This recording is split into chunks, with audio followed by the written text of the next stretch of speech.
ಪಂಚರಾಜ್ಯಗಳ ಚುನಾವಣೆಯ ಕಾವು ಬಿರು ಬೇಸಿಗೆಯನ್ನು ಸಹ ಮೀರಿಸ್ತಾ ಇದೆ ವೀಕ್ಷಕರೇ. ಈ 5 ರಾಜ್ಯಗಳಲ್ಲಿ ಯಾರು ಗೆಲ್ಲಬಹುದು ಅನ್ನುವ ಪ್ರಶ್ನೆಗೆ ಉತ್ತರವನ್ನು ಹುಡುಕ್ತಾ ಚುನಾವಣಾ ಪೂರ್ವ ಸಮೀಕ್ಷೆಯನ್ನು ನಡೆಸಲಾಗಿದೆ. ಪ್ರತಿಷ್ಠಿತ ಮ್ಯಾಟ್ರಿಸ್, ಚಾಣಕ್ಯ ಸೇರಿದಂತೆ ವಿವಿಧ ಸಮೀಕ್ಷಾ ಸಂಸ್ಥೆಗಳು ಸಮೀಕ್ಷೆ ನಡೆಸಿ ಈಗ ಜನರ ತೀರ್ಪನ್ನು ಹೊರಗಿಟ್ಟಿರುವಂಥದ್ದು. ಮಮತಾ ಬ್ಯಾನರ್ಜಿ ನೇತೃತ್ವದ ಟಿಎಂಸಿ ಈ ಬಾರಿಯ ಚುನಾವಣೆಯಲ್ಲಿ ಮತ್ತೆ ಅಧಿಕಾರಕ್ಕೆ ಬರುತ್ತೆ ಅಂತ ಚುನಾವಣಾ ಪೂರ್ವ ಸಮೀಕ್ಷೆ ಭವಿಷ್ಯವನ್ನು ನುಡಿತಾ ಇದೆ. ಮಗದೊಂದು ಕಡೆ ಬಿಜೆಪಿ ಟಫ್ ಫೈಟ್ ಅನ್ನು ಕೊಡುತ್ತೆ ಅಂತ ಹೇಳ್ತಾ ಇದೆ. Didi versus Modi, TMC BJP ನಡುವೆ ನೇರಾನೇರವಾಗಿರ್ತಕ್ಕಂಥ ಹಣಾಹಣಿ ಈ ಬಾರಿ ಪಶ್ಚಿಮ ಬಂಗಾಳದಲ್ಲಿ ಇರಲಿದೆ ಅಂತ ಸಮೀಕ್ಷೆಯಲ್ಲಿ ಭವಿಷ್ಯವನ್ನು ಹೇಳಲಾಗ್ತಾ ಇದೆ. ಪಶ್ಚಿಮ ಬಂಗಾಳದಲ್ಲಿ ಹಾಗಾದರೆ ಯಾರು ಗೆದ್ದು ಅಧಿಕಾರವನ್ನು ಹಿಡಿತಾರೆ ಅನ್ನುವ ದೊಡ್ಡ ಪ್ರಶ್ನೆಗೆ ಚುನಾವಣಾ ಪೂರ್ವ ಸಮೀಕ್ಷೆ ಒಂದಷ್ಟು ಭವಿಷ್ಯವನ್ನು ಹೇಳ್ತಾ ಇದೆ. ನೋಡಿ, ಮ್ಯಾಟ್ರಿಸ್ ಸಮೀಕ್ಷೆಯ ಪ್ರಕಾರ 294 ಸ್ಥಾನಗಳ ಪೈಕಿ ಟಿಎಂಸಿ ಬರೋಬ್ಬರಿ 140ರಿಂದ 160 ಸ್ಥಾನಗಳಲ್ಲಿ ಗೆಲುವನ್ನು ದಾಖಲು ಮಾಡುತ್ತೆ ಅಂತ ಹೇಳ್ತಾ ಇದೆ. ಬಿಜೆಪಿ 130ರಿಂದ 150 ಸ್ಥಾನಗಳಲ್ಲಿ ಗೆಲುವನ್ನು ಪಡಿಬಹುದು ಅನ್ನುವಂಥದ್ದು ಮ್ಯಾಟ್ರಿಸ್ ಸಮೀಕ್ಷೆ ಕೊಟ್ಟಿರ್ತಕ್ಕಂಥ ಭವಿಷ್ಯ. ಅಲ್ಲಿಗೆ ಬಿಜೆಪಿ ಆ್ಯಂಡ್ ಟಿಎಂಸಿ ನಡುವೆ ನೇರಾನೇರವಾಗಿರ್ತಕ್ಕಂಥ ಹಣಾಹಣಿ ಮತ್ತು ಮಚ್ ಡಿಫರೆನ್ಸ್ ನಂಬರ್ಸಲ್ಲಿ ಇಲ್ಲದೆ ಇರತಕ್ಕಂಥದ್ದನ್ನು ನಾವು ಈ ಸಂದರ್ಭದಲ್ಲಿ ನೋಡಬಹುದು. ಸೊ ಬಿಜೆಪಿ ಟಿಎಂಸಿಗೆ, ಮಮತಾ ಬ್ಯಾನರ್ಜಿ ಅವರಿಗೆ ಟಫ್ ಫೈಟ್, ಟಕ್ಕರ್ ಕೊಡುವಂತಹ ಎಲ್ಲ ಸಾಧ್ಯತೆಗಳು ಇದೆ ಅಂತ ಹೇಳಲಾಗ್ತಾ ಇದೆ. ಇನ್ನು ಇತರರು, ಅದರಲ್ಲಿ ಸಣ್ಣ ಪುಟ್ಟ ಪಾರ್ಟಿಗಳು ಆಗಿರ್ಬೋದು ಅಥವಾ ಸ್ವತಂತ್ರ ಅಭ್ಯರ್ಥಿಗಳು ಆಗಿರ್ಬೋದು, 8ರಿಂದ 16 ಸ್ಥಾನಗಳಲ್ಲಿ ಗೆಲುವನ್ನು ದಾಖಲು ಮಾಡ್ತಾರೆ ಅನ್ನುವ ವಿಚಾರ ಗೊತ್ತಾಗ್ತಾ ಇದೆ. ಮತ ಹಂಚಿಕೆಯಲ್ಲಿ, ವೋಟ್ ಶೇರಿಂಗಲ್ಲಿ ಜಸ್ಟ್ 2% ಮಾತ್ರ ವ್ಯತ್ಯಾಸ ಕಂಡು ಬರ್ತಾ ಇರತಕ್ಕಂಥದ್ದು ಮ್ಯಾಟ್ರಿಸ್ ಸಮೀಕ್ಷೆ ಕೊಡ್ತಾ ಇರ್ತಕ್ಕಂತಹ ಭವಿಷ್ಯ. ಸೊ ಇದು ಎಲ್ಲೋ ಒಂದು ಕಡೆ ಪಶ್ಚಿಮ ಬಂಗಾಳದಲ್ಲಿ ಮುಂದೆ ಯಾರು ಅಧಿಕಾರ ಹಿಡಿತಾರೆ ಅನ್ನಲಿಕ್ಕೆ ಉತ್ತರ ಸಿಗ್ತದೆ. ಚಾಣಕ್ಯ ಕೊಟ್ಟಿರ್ತಕ್ಕಂಥ ಸಮೀಕ್ಷೆ ತೃಣಮೂಲ ಕಾಂಗ್ರೆಸ್ಗೆ ಸ್ಪಷ್ಟ ಬಹುಮತ 155ರಿಂದ 165, ಬಿಜೆಪಿ 110ರಿಂದ 115 ಸ್ಥಾನಗಳಿಗೆ ಮಾತ್ರ ಸೀಮಿತವಾಗಬಹುದು ಅಂತ ಹೇಳಲಾಗ್ತಾ ಇದೆ. ಇತರರು 9ರಿಂದ 14 ಸ್ಥಾನಗಳಲ್ಲಿ ಗೆಲುವನ್ನು ದಾಖಲು ಮಾಡ್ತಾರೆ. ಸೊ ತೃಣಮೂಲ ಕಾಂಗ್ರೆಸ್, ಮಮತಾ ಬ್ಯಾನರ್ಜಿ ಅವರು ಶತಾಯ ಗತಾಯ ಮತ್ತೆ ಅಧಿಕಾರದ ಗದ್ದುಗೆಯನ್ನು ಹಿಡಿಬೇಕು ಅಂತ ಎನ್ನಿಲ್ಲದಂತಹ ಕಸರತ್ತನ್ನು ಮಾಡ್ತಾ ಇದ್ದಾರೆ. ನೇರಾನೇರವಾಗಿ ಪ್ರಧಾನಿ ನರೇಂದ್ರ ಮೋದಿ ಅವರು ಮತ್ತು ಅಮಿತ್ ಶಾ ಅವರನ್ನೇ ಅಟ್ಯಾಕ್ ಮಾಡ್ತಾ ಇರ್ತಕ್ಕಂಥ ಪರಿಯನ್ನು ನಾವು ಗಮನಿಸ್ತಾ ಇದ್ದೀವಿ. ಈಗ ಅದು SIR ಆಗಿರಬಹುದು ಅಥವಾ ಈ ಭ್ರಷ್ಟಾಚಾರದ ಆರೋಪ ಆಗಿರಬಹುದು, ಇದೆಲ್ಲದರ ನಿಟ್ಟಿನಲ್ಲಿ ನೇರಾನೇರವಾಗಿ ನರೇಂದ್ರ ಮೋದಿಯವರು ಮತ್ತು ಅಮಿತ್ ಶಾ ಅವರ ವಿರುದ್ಧವೇ ಟೊಂಕ ಕಟ್ಟಿ ಮಮತಾ ಬ್ಯಾನರ್ಜಿಯವರು ನಿಂತಿದ್ದಾರೆ. ಪರಿಣಾಮ ಮಮತಾ ಬ್ಯಾನರ್ಜಿಯವರೇ ಈ ಬಾರಿಯೂ ಸಹ ಗೆದ್ದು ಅಧಿಕಾರಕ್ಕೆ ಹಿಡಿತಾರೆ. ಆ ಮೂಲಕ 3rd ಟೈಮ್ ಪಶ್ಚಿಮ ಬಂಗಾಳದಲ್ಲಿ ಮುಖ್ಯಮಂತ್ರಿ ಆಗುವಂತಹ ಎಲ್ಲ ಸಾಧ್ಯತೆಗಳಿದೆ ಅನ್ನುವಂಥದ್ದು ಸಮೀಕ್ಷೆ ಕೊಡ್ತಾ ಇರ್ತಕ್ಕಂಥ ಭವಿಷ್ಯ. ಆದರೆ ವಿ ಡೋಂಟ್ ನೋ, ಏನು ಬೇಕಾದರೂ ಆಗ್ಬೋದು. ಎಲ್ಲ ಸಮೀಕ್ಷೆಗಳು ಸತ್ಯ ಆಗುತ್ತೆ ಅಂತಲೂ ಹೇಳೋಕ್ಕಾಗಲ್ಲ, ಅಥವಾ ಎಲ್ಲ ಸಮೀಕ್ಷೆಗಳು ಸುಳ್ಳಾಗುತ್ತೆ ಅಂತಲೂ ನಾವು ಹೇಳಲಿಕ್ಕೆ ಸಾಧ್ಯ ಇಲ್ಲ. ಆದರೆ ಮತದಾರರ ನಾಡಿಮಿಡಿತ ಯಾವ ರೀತಿಯಾಗಿದೆ, ಮತದಾರರ ಒಲವು ಯಾರ ಕಡೆಗಾಗಿದೆ, ಮತ್ತು ಪಶ್ಚಿಮ ಬಂಗಾಳದಲ್ಲಿ ಕಳೆದ 5 ವರ್ಷಗಳಲ್ಲಿ ಬದಲಾಗಿರ್ತಕ್ಕಂಥ ಒಂದಷ್ಟು ಸ್ಥಿತ್ಯಂತರಗಳಾಗಿರ್ಬೋದು, ಇದೆಲ್ಲವೂ ಮತದಾರರ ಮೇಲೆ ಯಾವ ರೀತಿಗೆ ಪರಿಣಾಮ ಬೀರಿದೆ ಅನ್ನುವಂಥದ್ದು ಮ್ಯಾಟ್ರಿಸ್ ಸಮೀಕ್ಷೆಯ ಪ್ರಕಾರ ಟಿಎಂಸಿ ಬಿಜೆಪಿ ನಡುವೆ ಮತ ಹಂಚಿಕೆಯ ವ್ಯತ್ಯಾಸ ಕೇವಲ 2ರಷ್ಟು ಮಾತ್ರ ಮತ ಹಂಚಿಕೆಯ ವ್ಯತ್ಯಾಸ ಕಂಡು ಬರ್ತಾ ಇದೆ. ಸಣ್ಣ ಅಂತರವಿದ್ರೂ ಸಹ ಮತದಾರನ ಕೊನೆ ಕ್ಷಣದ ಬದಲಾವಣೆಗಳು ದೊಡ್ಡ ಮಟ್ಟದಲ್ಲಿ ಪರಿಣಾಮ ಬೀರಬಹುದು. ಸೊ ಸಣ್ಣದಾಗಿ ಸ್ವಿಂಗ್ ಏನಾದರೂ ಆದರೆ ವೀಕ್ಷಕರೇ, ಉಲ್ಟಾ ಪಲ್ಟಾ ಕಂಪ್ಲೀಟಾಗಿ ಏನೋ ಸಮೀಕ್ಷೆ ಭವಿಷ್ಯವನ್ನು ನುಡಿದಿದೆ, ಆ ಭವಿಷ್ಯ ಕಂಪ್ಲೀಟಾಗಿ ಉಲ್ಟಾ ಪಲ್ಟಾ ಆಗೋಗ್ಬಿಡ್ಬೋದು, ತಲೆ ಕೆಳಗೆ ಆಗೋಗ್ಬಿಡ್ಬೋದು ಅನ್ನುವ ರೀತಿಯಾದಂಥ ಚರ್ಚೆಗಳು ಮ್ಯಾಟ್ರಿಸ್ ಸಮೀಕ್ಷೆಯ ಪ್ರಕಾರ ಟಿಎಂಸಿ ಮತ್ತು ಬಿಜೆಪಿ ನಡುವೆ ನೇರಾನೇರವಾಗಿರ್ತಕ್ಕಂತಹ ಹಣಾಹಣಿ ನಡೀಬಹುದು ಅಂತ ಹೇಳಲಾಗ್ತಾ ಇದೆ. ಸೊ ಅಲ್ಲಿಗೆ ಈ ಮತ ಹಂಚಿಕೆಯ ವಿಚಾರ ಏನಿದೆ ನೋಡಿ, ಈಗ ಮ್ಯಾಟ್ರಿಸ್ ಸಮೀಕ್ಷೆ ಟಿಎಂಸಿ ತೃಣಮೂಲ ಕಾಂಗ್ರೆಸ್ 130ರಿಂದ 150 ಸ್ಥಾನಗಳಲ್ಲಿ ಗೆಲುವನ್ನು ದಾಖಲು ಮಾಡುತ್ತೆ ಅಂತ, ಆ ಮೂಲಕ ಸ್ಪಷ್ಟ ಬಹುಮತವನ್ನು ಮಮತಾ ಬ್ಯಾನರ್ಜಿಯವರು ಪಡ್ಕೊಳ್ತಾರೆ ಅಂತ ಹೇಳಲಾಗ್ತಾ ಇದೆ. ಬಿಜೆಪಿ 140ರಿಂದ 160 ಸ್ಥಾನಗಳಲ್ಲಿ ಗೆಲುವನ್ನು ದಾಖಲು ಮಾಡುತ್ತಂತೆ. ಅಲ್ಲಿಗೆ ವೀಕ್ಷಕರಿಗೆ ಬಹಳ ಕ್ಲಿಯರಾಗಿ ನಾವು ನೋಡಬಹುದು, ಇಲ್ಲಿ ಟಿಎಂಸಿ ಮತ್ತು ಬಿಜೆಪಿ ನಡುವೆ ಅಷ್ಟು ದೊಡ್ಡ ಮಟ್ಟದಲ್ಲಿ ನಂಬರ್ಸ್ ನಮಗೆ ಡಿಫ್ರೆನ್ಸ್ ಕಂಡು ಬರ್ತಾ ಇಲ್ಲ. ಲಾಸ್ಟ್ ಟೈಮ್ ಬಿಜೆಪಿ ಸಿಕ್ಕಾಪಟ್ಟೆ ಪ್ರಯಾಸ ಪಟ್ಟಿತ್ತು ಮತ್ತು ಬಹುಶಃ ಈ ಬಾರಿಯ ಚುನಾವಣೆಯಲ್ಲಿ ಅಫ್ಕೋರ್ಸ್ ತೃಣಮೂಲ ಕಾಂಗ್ರೆಸ್ಗೆ ಟಫ್ ಫೈಟ್ ಕೊಡಬಹುದು ಅಂತ ಹೇಳಲಾಗ್ತಾ ಇತ್ತು. ಸೊ ಅದೇ ರೀತಿಯಾದಂಥ ಟಫ್ ಫೈಟ್ ಕೊಡುವಂತಹ ಎಲ್ಲ ಸದ್ಯಸದ್ಯತೆಗಳನ್ನು ಈ ಬಾರಿಯ ಒಂದು ಸಮೀಕ್ಷೆ ನಾವು ನೋಡಿದ್ರೆ ಗೊತ್ತಾಗ್ತದೆ. ಆ್ಯಂಡ್ ಮೋರ್ ಓವರ್ ಇಲ್ಲಿ ಇಂಡಿಪೆಂಡೆನ್ಸ್ ಏನಿದಾರಲ್ಲ ಅವ್ರನ್ನ ನಾವು ಕಡೆಗಣಿಸೋ ಹಾಗಿಲ್ಲ.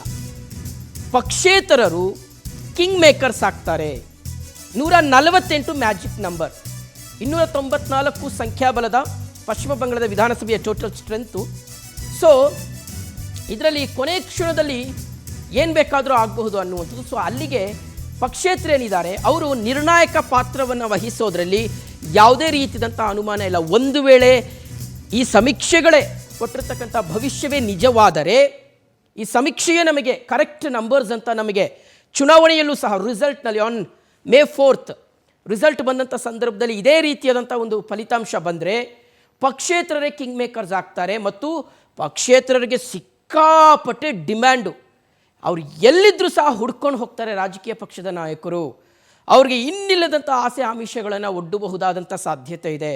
ಅದು ಹಣಕಾಸಿನ ವಿಚಾರ ಆಗಿರಬಹುದು ಅಥವಾ ಸಚಿವ ಸ್ಥಾನದ ವಿಚಾರ ಆಗಿರ್ಬೋದು, ಏನು ಬೇಕಾದರೂ ಕೊಡಬಹುದು ಅನ್ನುವ ರೀತಿಯಾದಂಥ ಚರ್ಚೆ. ಸೊ ಅಲ್ಲಿಗೆ ಈ ಒನ್ ಸೈಡ್ ಸ್ವಿಂಗ್ ಆದಂಥ ಸಂದರ್ಭದಲ್ಲಿ ವೀಕ್ಷಕರೇ ಬಹುಶಃ ಪಕ್ಷೇತರರನ್ನು ತುಂಬ ಕಡೆಗಣಿಸ್ಬಿಡ್ತಾರೆ, ಅವ್ರ ಲೆಕ್ಕಕ್ಕೆ ಇರೋದಿಲ್ಲ.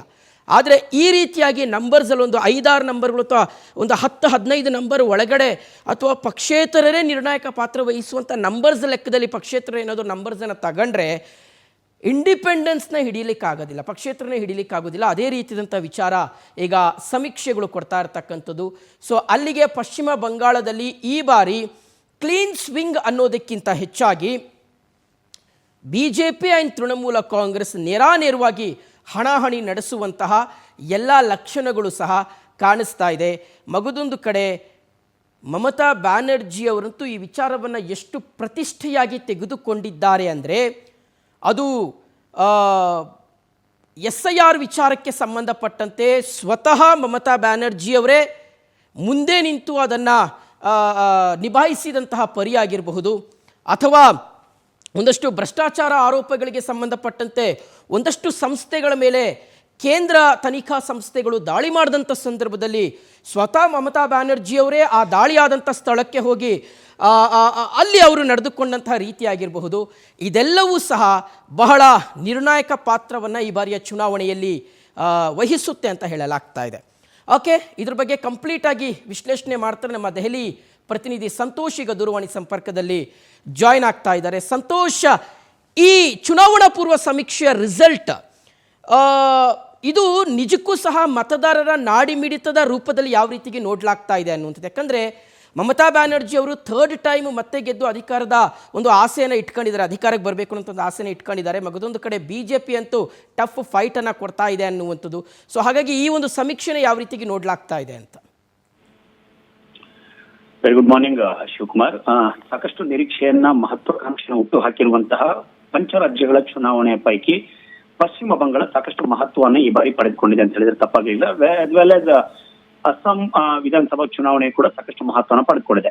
ಮುಖ್ಯವಾಗಿ ದೊಡ್ಡ ಮಟ್ಟದಲ್ಲಿ ಚರ್ಚೆ ಇರುವಂತದ್ದು ಪಶ್ಚಿಮ ಬಂಗಾಳ. ಯಾಕೆಂತ ಹೇಳಿದ್ರೆ ಅಲ್ಲಿ ನೇರವಾಗಿ ಪೈಪೋಟಿ ಇರುವಂತದ್ದು BJP ಮತ್ತು TMC, ಈ ಎರಡು ಪಕ್ಷಗಳ ನಡುವೆ ಅತಿ ದೊಡ್ಡ ಮಟ್ಟದ ಪೈಪೋಟಿ ಕೂಡ ಇದೆ. ಹಾಗಾಗಿ ಈಗಾಗಲೇ ಚುನಾವಣಾ ಪೂರ್ವ ಸಮೀಕ್ಷೆಗಳು ಏನು ಹೊರಹಾಕಿರುವಂತದ್ದು, ಕೆಲವೊಂದಿಷ್ಟು ಖಾಸಗಿ ಸಂಸ್ಥೆಗಳು ಸಾಮಾಜಿಕ ಸಂಸ್ಥೆಗಳ ಮೂಲಕ ಹೊರಹಾಕಿರುವಂತಹ ಒಂದು ಮಾಹಿತಿ ಅನ್ವಯ 4-5 ಸಮೀಕ್ಷೆಗಳು ಕೂಡ ತುಂಬಾ ಎಡ್ಜ್ ಮಾಹಿತಿಗಳನ್ನ ಎರಡೂ ಪಕ್ಷಗಳಿಗೂ ಕೂಡ ತುಂಬಾ ಹತ್ತಿರದ ಮಾರ್ಜಿನ್ ಅನ್ನ ಕೊಡುವಂತಹ ಒಂದು ಕೆಲಸವನ್ನ ಮಾಡಿರುವಂತ ನೀವು ಗಮನಿಸಬೇಕಾಗುತ್ತೆ. ಯಾವುದೂ ಕೂಡ ಒನ್ ಸೈಡೆಡ್ ರಿಸಲ್ಟ್ ಅನ್ನ ಯಾವುದೇ ಒಂದು ಸಮೀಕ್ಷೆಗಳು ಕೊಡುವಂತಹ ಪ್ರಯತ್ನವನ್ನ ಮಾಡಿಲ್ಲ. ಆದ್ರೆ ಕಳೆದ ಬಾರಿ ಕೂಡ ಇದೇ ರೀತಿಯಾದಂತಹ ಸಮೀಕ್ಷೆಗಳು ಕೂಡ ಹೊರಬಿದ್ದಿತ್ತು. ಆಗ ಒನ್ ಸೈಡ್ ಎಡ್ಜ್ BJP ಸಂಪೂರ್ಣವಾಗಿ ದೊಡ್ಡ ಮಟ್ಟದಲ್ಲಿ ಅಧಿಕಾರವನ್ನು ಹಿಡಿಯಲಿದೆ ಅನ್ನುವಂಥದ್ದು. ಆದ್ರೆ ಸಂಪೂರ್ಣ ಅದು ರಿವರ್ಸ್ ಆಗಿದ್ದನ್ನಲ್ಲಿ ಗಮನಿಸಬೇಕಾಗುತ್ತೆ. ಆದ್ರೆ ಈ ಬಾರಿ ಇರುವಂತಹ ಸಮೀಕ್ಷೆಗಳನ್ನ ನೋಡೋದಾದ್ರೆ ಇನ್ನೂ ಕೂಡ ಮೊದಲ ಹಂತದ ಚುನಾವಣೆ 2 ದಿನಗಳಲ್ಲಿ ನಡೀತಾ ಇದೆ. ಅದಾದ ಬಳಿಕ ಮತ್ತೊಂದು ಹಂತದ ಚುನಾವಣೆ ಕೂಡ ಮತದಾನ ನಡೆಯೋದಕ್ಕೆ ಬಾಕಿ ಇರುತ್ತೆ.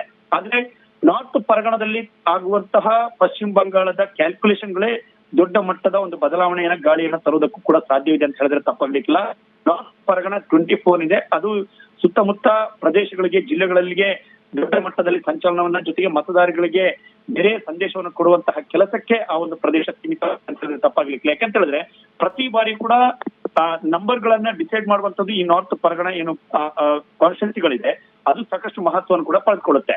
ಮ್ಯಾಟ್ರಿಕ್ಸ್ ಕೊಟ್ಟಿರುವಂತಹ ಒಂದು ಸ್ಥಾನಗಳನ್ನು ಗಮನಿಸೋದಾದ್ರೆ ಟಿಎಂಸಿ 130 to 150 ಅನ್ನುವಂಥದ್ದನ್ನ ಹೇಳಲಾಗ್ತಾ ಇದೆ. ಬಿಜೆಪಿ ಎಡ್ಜಲ್ಲೇ ಕೊಟ್ಟಿದೆ 140 to 160. ಕೇವಲ 10 ನಂಬರ್ಸ್ ಮಾತ್ರ ಮಾರ್ಜಿನ್ ಅನ್ನ ಎರಡೂ ಪಕ್ಷಗಳಿಗೆ ಕೊಡುವಂತ ಕೆಲಸವನ್ನ ಈ ಸಂಸ್ಥೆ ಮಾಡಿದೆ.